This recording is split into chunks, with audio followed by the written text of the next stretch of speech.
Bienvenido, gusto en saludarlo. Buenas tardes. Igualmente, Miguel Ángel, agradecido de la invitación. Para nosotros es tremendamente interesante poder ir analizando no solo la perspectiva del momento que se vive en la región, sino también hacer una retrospectiva frente a esta situación que claramente no es necesario ser historiador, ser un investigador del tema. La gente tiene el concepto de que esto ha ido aumentando cada día más en cantidad y también en intensidad respecto de los hechos. En su mirada como ex fiscal, ¿cuál es el análisis que usted hace mirando un poco a la historia de este conflicto que tiene la Araucanía y ahora la macrozona sur en situación tan extrema como de estado de emergencia? Bueno, Miguel Ángel, como lo hemos comentado, digamos, el inicio de todo este conflicto, al cual se le llama conflicto, ¿no es cierto?, data de 1997. De ayer a hoy se van a cumplir 34 años desde el primer atentado en la zona de Lumaco en diciembre de ese año. La verdad es que uno tiene una complicación con esto porque es una temática que incipiente en un principio comenzó a avanzar, comenzó a profundizarse y si lo llevamos a lo que es la terminología en materia informática, de esos atentados 1.0, quema de predios o de bosques, ¿no es cierto?, más usurpaciones, para luego pasar a ataques, ¿no es cierto?, a medios de transporte, camiones en general, vehículos en caminos secundarios y en la ruta 5, ataques a personas en específico, a quienes se les denominan, ¿no es cierto?, los colonos, los originarios, y que en definitiva serían, ¿no es cierto?, usurpadores de las tierras, para luego, ¿no es cierto?, avanzar ya a una especie de forzamiento, de desplazamiento forzado, violento de la gente, no solo por la quema de sus viviendas en distintos sectores, sino que también por el temor, ¿no es cierto?, y las amenazas de ser atacado, hasta lo que aconteció estos días, el día lunes, y que se están mostrando en las imágenes, y en que lo grave, y ya esto me parece que si le ponemos esta valorización informática es 4.0 de gran claridad, según los reportes y los indicadores, 30 personas armadas en 6 vehículos incendian este campamento forestal, digamos, a plena luz del día a las 13 horas, dando cuenta de un desafío a la autoridad y de la violencia, ¿no es cierto?, con la que actúen, no obstante que nos encontramos en un estado de emergencia constitucional. Esto no es más ni menos que decirle a la autoridad: aquí estamos, nos mantenemos y la verdad es que podemos hacer esto y mucho más. Y por lo tanto el control del orden público nuevamente cae en un cuestionamiento por precisamente esto. Creo sin equivocarme, que es el reporte de un atentado, Miguel Ángel, en donde los testigos señalan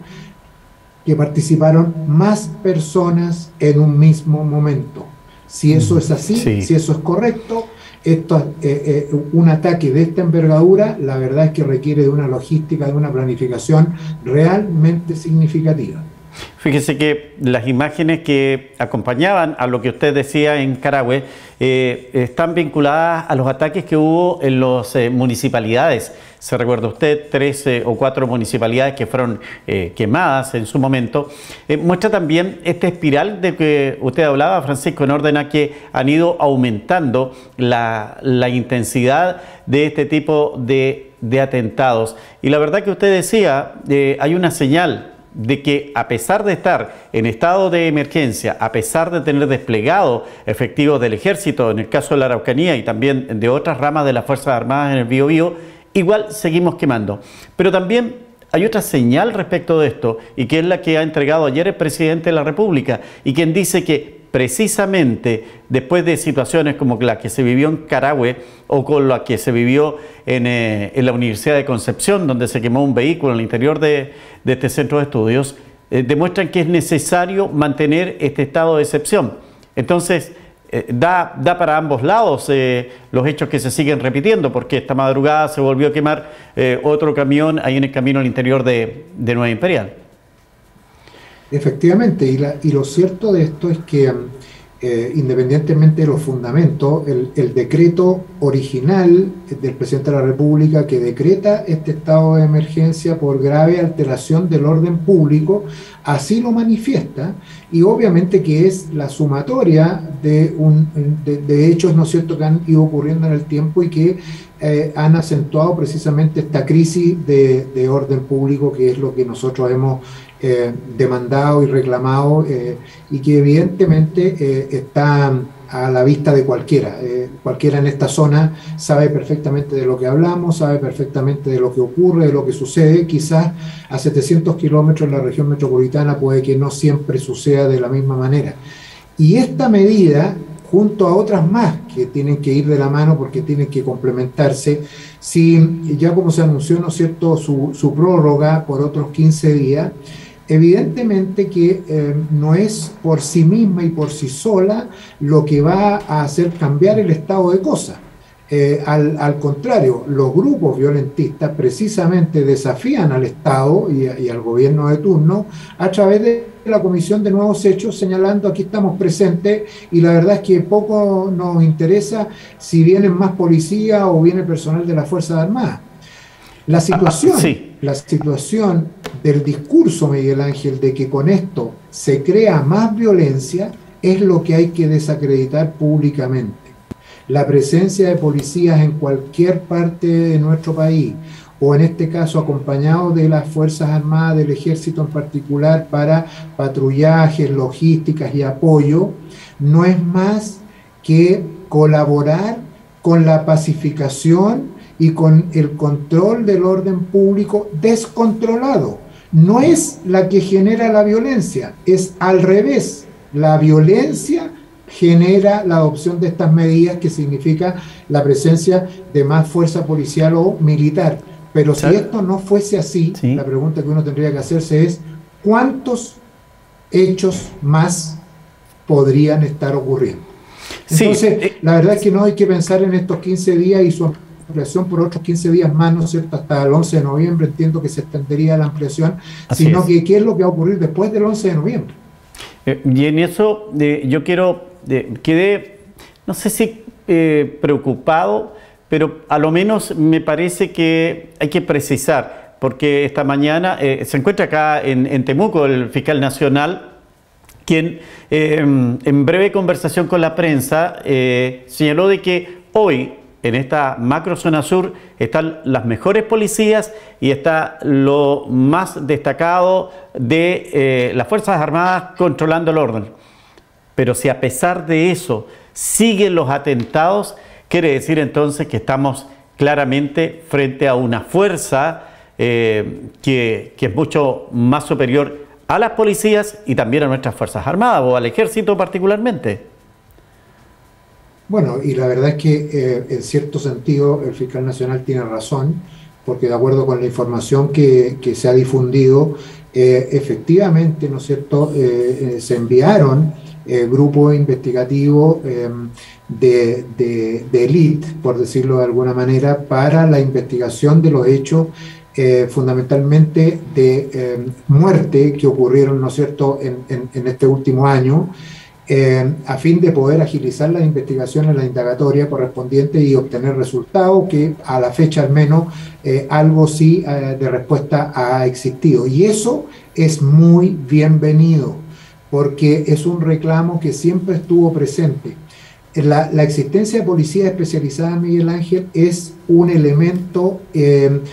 digamos que no puede faltar en este trabajo colaborativo, conjunto y en donde todas las líneas de acción posibles se tienen, ¿no es cierto?, que desarrollar. Sí, yo estoy, aquí en eso estoy completamente de acuerdo con usted. Sin embargo, lo que a mí me genera inquietud es que Si en estos 15 días que se ha prorrogado este estado de emergencia no se logra dar, porque eso es otro de los puntos, usted también cuando fue el fiscal regional le decía, pero ¿por qué las policías no detienen a estos grupos que siguen quemando o siguen haciendo atentados? No con tanta frecuencia como lo que estamos viendo hoy día, hay que ser en eso también preciso, pero también se generaron este tema. Entonces la gente dice, si con este grupo de élite en materia de investigación policial y con los mejores militares de Chile, aquí en la Araucanía y en la parte del Biobío del sur, no se logra detener a estas personas, ¿qué queda después?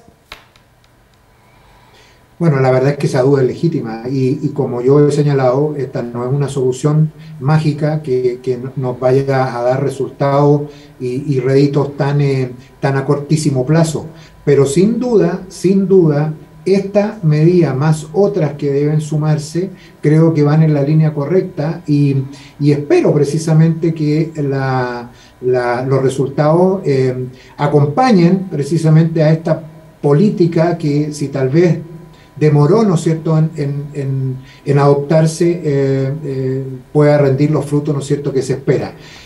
A la gente no se le puede engañar. ¿Y por qué? Porque la gente es inteligente. Y una medida por sí misma no tiene esa cualidad. Los mejores policías, los mejores, funcionarios del ejército entrenados van a colaborar y van a ayudar. Pero, la dificultad está en el lapso. No podemos pedir resultados en 15 ni en 30 días, porque este es un trabajo de mediano o largo plazo. Y si no se ha hecho con anterioridad, con la misma intensidad, bueno, es el momento de tomar las decisiones correctas. Y por eso que aquí tiene que vincularse no solamente el Ejecutivo, sino que también el Legislativo en el momento que corresponda, si es que se decide prorrogar este estado especial, ¿no es cierto?, después de que venzan los 30 días. Sí, y está claro, ya hay posturas de parte de parlamentarios, particularmente de gobierno, quienes están haciéndole un llamado al gobernador regional para que él desarrolle una consulta a la comunidad de la Araucanía respecto de la conveniencia de mantener este estado de emergencia, visualizando que ya el presidente de la República queda sin facultades en esta segunda decisión y va a ser el Congreso Nacional el que va a tener que decidir, y claramente ahí la mirada es bastante distante de que se mantenga un estado excepcional. Efectivamente, y yo esto lo atribuyo fundamentalmente a este discurso erróneo en que el Estado y el gobierno correspondiente adopta medidas necesarias para restaurar el orden público, ¿no es cierto?, que se ha afectado, y eso a lo que se le llama, lo que ya decíamos, militarizar una zona, es completamente equivocado. Lo que buscamos es precisamente pacificar. Y me atrevería a decir que si se hace una encuesta pública, un número importante de opinantes en nuestra región va a resolver por mantener tal vez, ¿no es cierto?, esta medida de excepción, precisamente porque vive, conoce y siente lo que significa el dolor de estos reiterados, ¿no es cierto?, atentados. Es posible que en otras zonas del país no se entienda todavía lo que pasa en la Araucanía o en la zona de Arauco, en la octava región, que es muy grave, que es muy delicado y que por lo tanto hay que mantener siempre previsto esto. Años atrás, Miguel Ángel debe recordar, dado que hacía ahí también un recuerdo sobre ello, el discurso era que esto eran hechos aislados. Y hubo voces dentro de los que me contaba en que dijimos que no eran aislados estos hechos, que obedecían a una planificación muy coordinada y que el tiempo ha dado la razón. Hoy día, con un incremento incesante, digamos, de hechos de violencia cada vez más graves, lo cual evidentemente también obliga a adoptar medidas que también vayan en la misma dirección.